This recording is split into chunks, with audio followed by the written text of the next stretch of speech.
Yeah, I had a bad eating disorder when I was younger. The first time that I went to an astrologer to get my birth chart read, he was like, I'm surprised you're still alive, basically. And I'm sorry to, like, when did it start? I was in fifth grade when it started, so I was young. Wow. And it's interesting because it was pre-social media, and we think a lot of that sort of thing comes from social media. But back then, we had magazines that were essentially the same thing. And it runs in my family as well. And so I went from being, normal to 70 pounds and the same height that I am now, and in sixth grade. And yeah, it was a lot. And I went through it all of middle school. I had disordered eating and I was in and out of the hospital. And then eventually it got to the point where I didn't want to be in the hospital anymore. And I actually started smoking weed.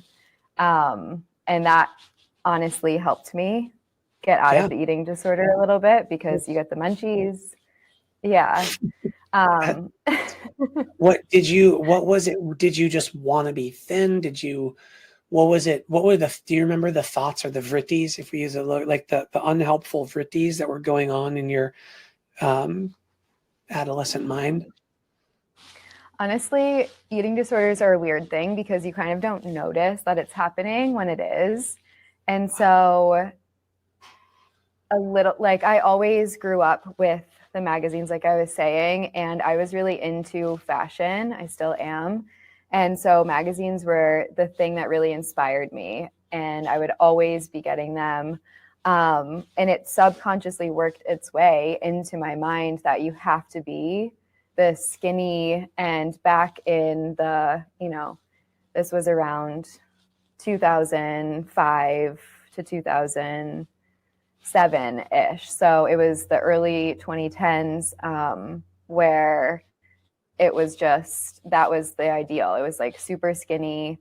And so it worked its way in, and I didn't realize it, that I was doing it, until actually my dad came to me, and he's very stoic, never seen him cry.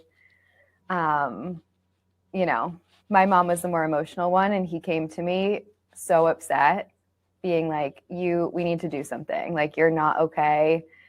And yeah, that's when I realized that I was super unhealthy, because you have body dysmorphia when you have an eating disorder as well. Wow, I really appreciate you sharing this stuff. I mean, as a father, and I told you this, I think, when I first met you. When I met you, I was so excited. I'm like, I want to bring my daughter to your class, Yeah. and when you told me your story of how yoga class like inspired you and made you want to work hard, made you want to, like, do something that was challenging. What was the eating disorder? How when it was kind of butting up against that time, was you still going on when you first found yoga? Or was it kind of, can you share a little more about it? Yeah. And so when I got into high school, I transformed from being anorexic to having orthorexia, which is basically just obsessed with everything healthy. So I Mm. started eating again, but I was vegan. And so I was really restrictive with my diet, eating enough food, but maybe not getting enough nutrients or protein or macros. And so I went through high school that way, in and out of vegan vegetarianism. And I honestly didn't heal my relationship with food to like my mid 20s, probably. I spent a lot of time being vegan pretty much until I was 23. I was super strictly vegan. And that's super prominent in the yoga world, honestly. Mm. What made you want to be vegan? And then what do you think? Well, yeah, first, what made you want to be vegan? And do you think it was more the yoga kind of, not like the peer yoga peer pressure, like everyone else is doing it, not like they're trying to force it necessarily, but was it that, or was there an ethical reason, or what were your reasons for being vegan? A little bit of everything. It was honestly peer pressure ish in that yoga studio that I used to go to. and they still are vegan, but it was talked about in class. And so that was sort of my introduction to it. And both the owners were vegan. And I was always interested in that sort of thing. Like I said, I grew up pretty traditional. And so I didn't even know that people didn't eat meat until I went to yoga.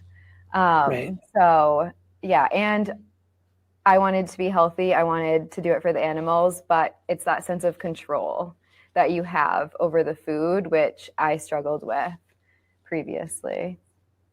So when did you decide to, when do you think you really crossed the threshold of, I don't know how you identify your relationship with food now, but what was it like when you, first of all, maybe left veganism, and maybe you could talk about why you made that decision and kind of where you are now with everything. Yeah, my ex-boyfriend, so the first one that I talked to, he was never vegan, even though I was. And I was really restrictive. I would grow all of our food. I didn't eat anything out of a package, like to the extreme. And so he would go fishing for king salmon in Oregon. And one day he came back, bunch of fresh fish, and salmon was one of my favorite foods pre being vegan. And he was like, you just have to try it. I just caught it. I killed it myself. Like, this is the most natural way you can get a fish. And so he cooked it and I ate it. And the way that my body responded to the nutrients was so eye-opening. I felt like I took MDMA, honestly. Like, my body was so hyped up and felt so good. Like, my brain, I don't know, like the fat from the fish, my brain just needed whatever was in that fish. And that was a light bulb moment where I said, maybe I should listen to my body instead of follow these traditional rules of being a vegan. So I started with just fish that he caught, and I incorporated that into my vegan diet first. And my body was just so happy that I just kept introducing things, eggs, a long time later, dairy.